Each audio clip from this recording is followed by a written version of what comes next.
Hello guys, Radhe Radhe. How are you guys? I hope you all are doing well.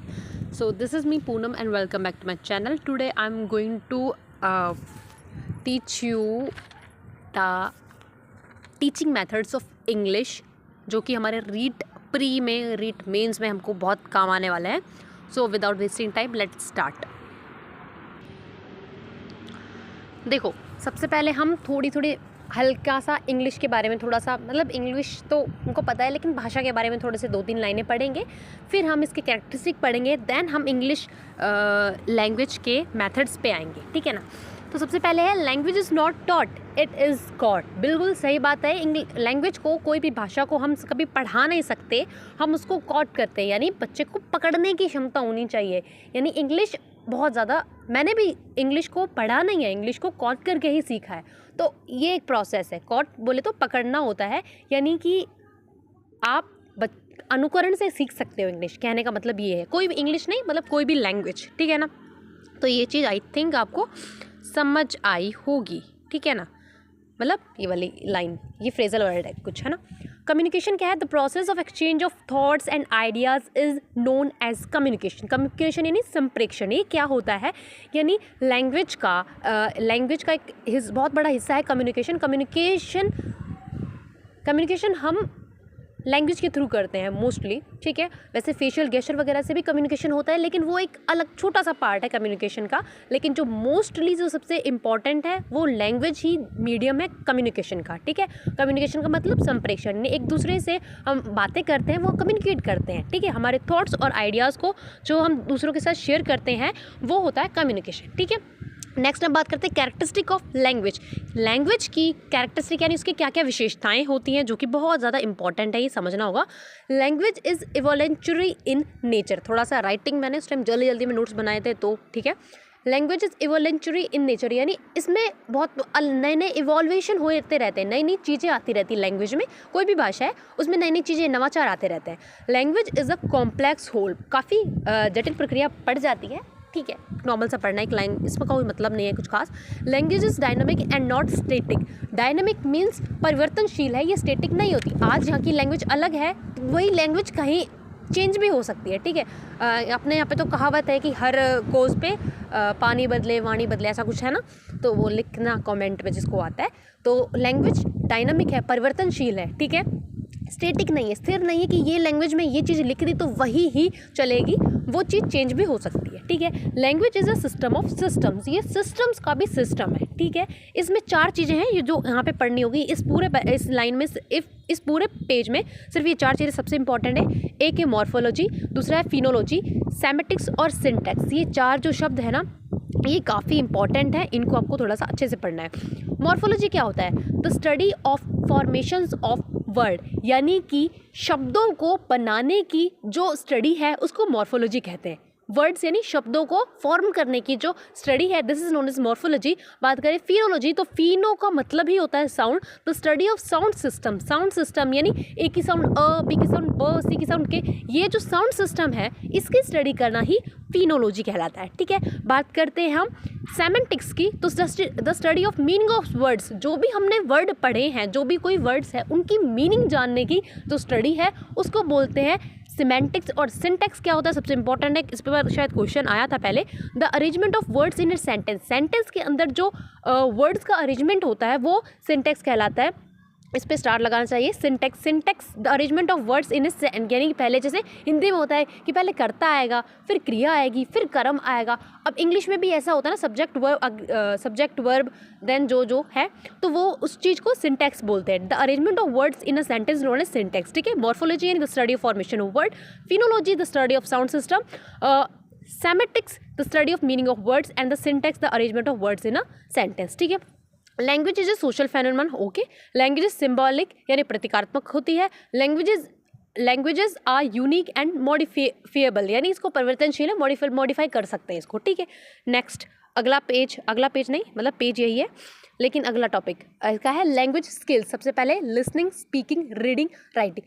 Language skill यानी भाषाई कौशल. कौन कौन से भाषाई कौशल होते हैं? 4 होते हैं.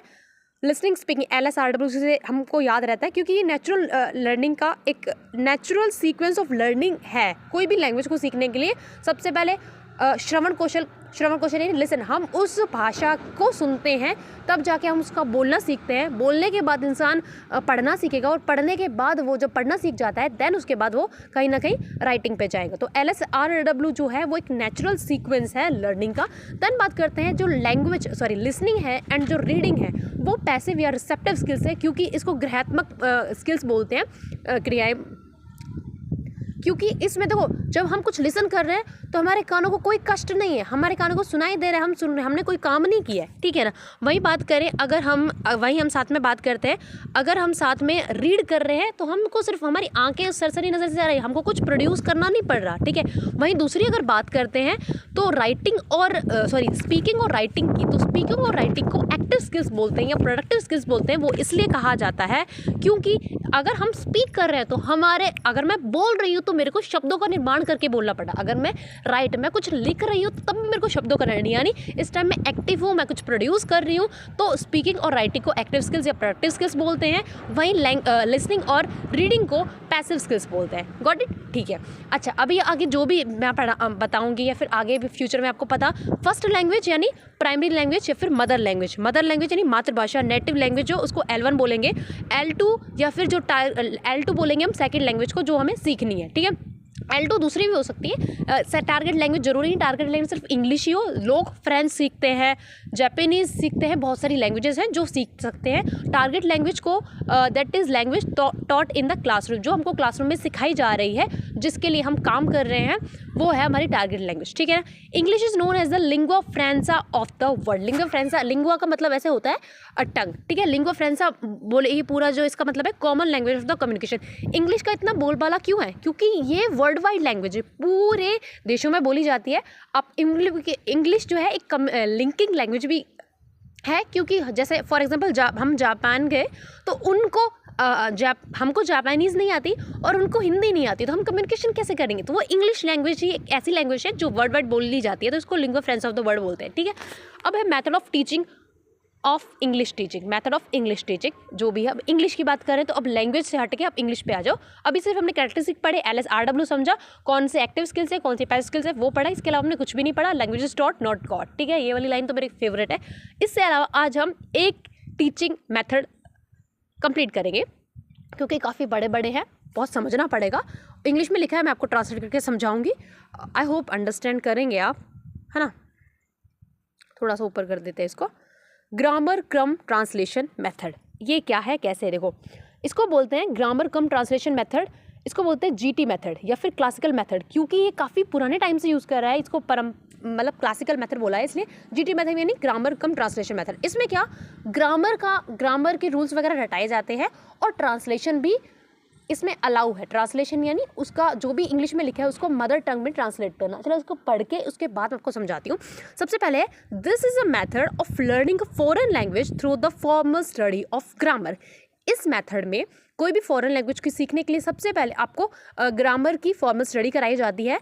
The learner first learn the rules of grammar and then apply those rules in translating sentence from their mother tongue into the target language, ठीक है।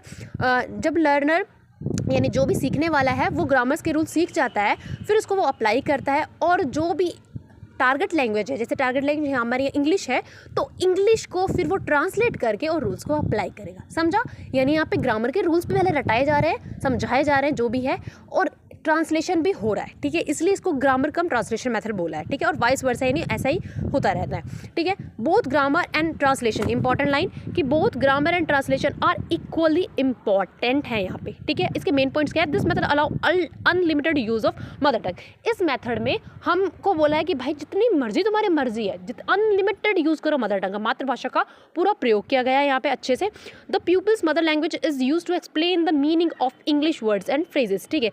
इंग्लिश वर्ड्स या कोई फ्रेज आया इंग्लिश का, उसके लिए जो टीचर है वो बच्चे की, प्यूपिल यानी शिष्य, यहाँ पे बच्चा यानी स्टूडेंट की मदर टंग का यूज़ करके उनको सिखा रहा है। जैसे कि एक वर्ड है, जैसे फॉर एग्जांपल एप्पल, तो एप्पल के लिए वो उसको एप्पल दिखा नहीं रहा या एप्पल का फोटो नहीं दिखा रहा, वो एप्पल कह रहा है एप्पल मतलब सेब, तो उसने हिंदी भी यूज़ करी, मतलब बच्चों की, फॉर एग्जांपल अपने लिए बता रही हूँ मैं, तो यहाँ पे अपनी मदर टंग या हिंदी है तो उन्होंने मदर टंग का ही यूज़ करके उसको एक्सप्लेन करा जो भी उन्होंने बताना है, यानी यहाँ पे भी उन्होंने ट्रांसलेशन किया। अगला है new words are taught through bilingual word list. Bilingual word list का यूज़ किया। बायलिंगुअल वर्ड लिस्ट यानी जैसे एप्पल यानी सेब, एक लिखा है एप्पल यानी सेब, तो सेब लिखा हुआ है यहाँ पे एप्पल लिखा हुआ है। ऑरेंज यानी संतरा, ठीक है, ट्री यानी पेड़, तो वो चीज़ें मतलब बायलिंगुअल यानी दोनों लैंग्वेज में लिखे हुए हैं, जो भी वर्ड लिस्ट है, जो भी वर्ड्स है वो दोनों लैंग्वेज में लिखे हुए हैं, ठीक है।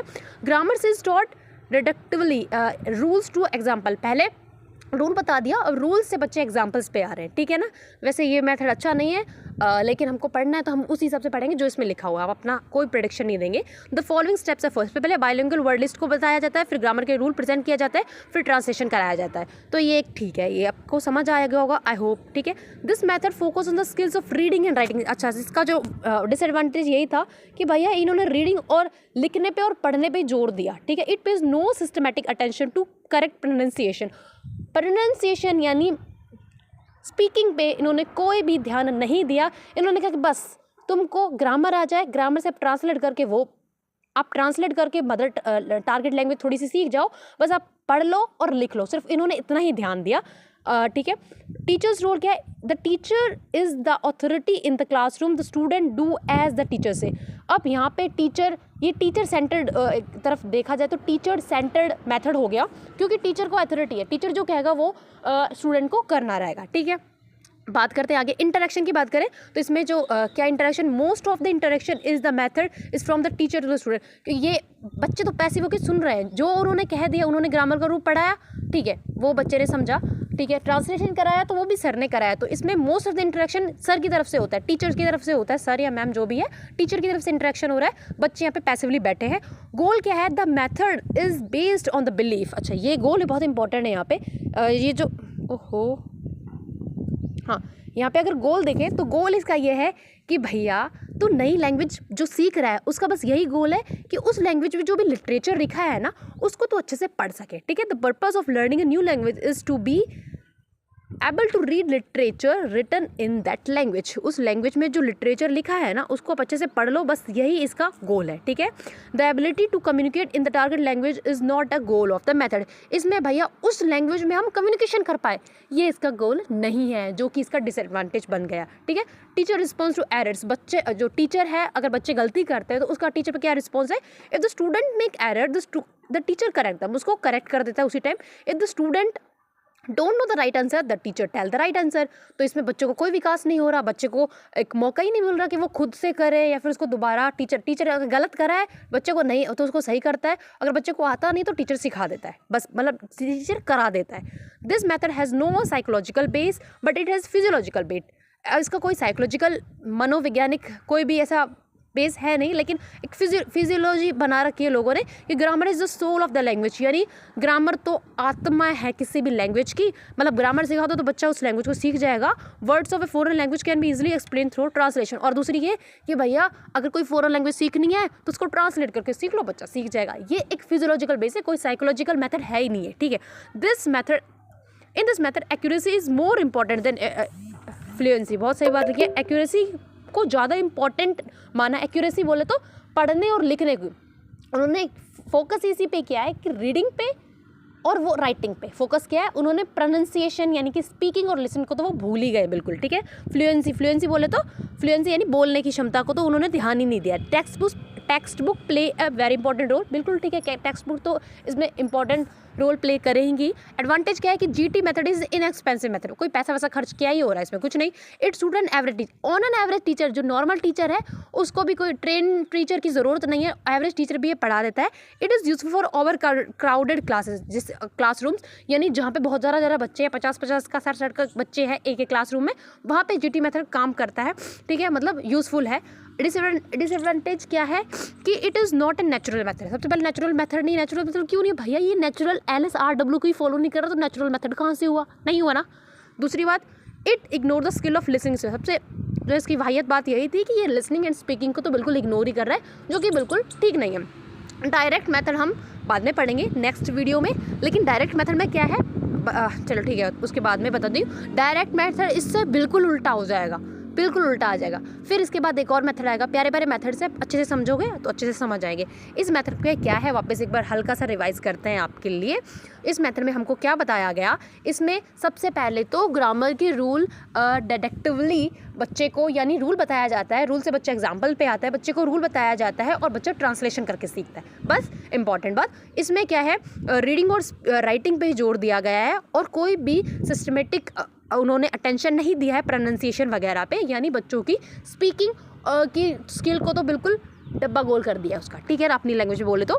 इंटरेक्शन देखे हुए है तो बच्चा पैसिवली बैठा रहता है, टीचर ही करता है। एरर्स की बात करें, एरर यानी बच्चा अगर गलतियां करता है तो टीचर उनको सही करता है, तो बच्चे को कोई भी मौका नहीं मिलता सीखने का। गोल की बात करें तो इसका गोल है कि भाई जो उस टारगेट लैंग्वेज में जो लिटरेचर है ना उसको तो पढ़ ले और लिख ले, बस बात खत्म यहाँ पे, ठीक है। इसमें बाइलिंगुअल वर्ड्स यूज़ की जाती है, ठीक है, और ऐसा कुछ भी नहीं है स्पेशल, जो मैं वही जो आपको बता दिया है सब कुछ, ठीक है ना।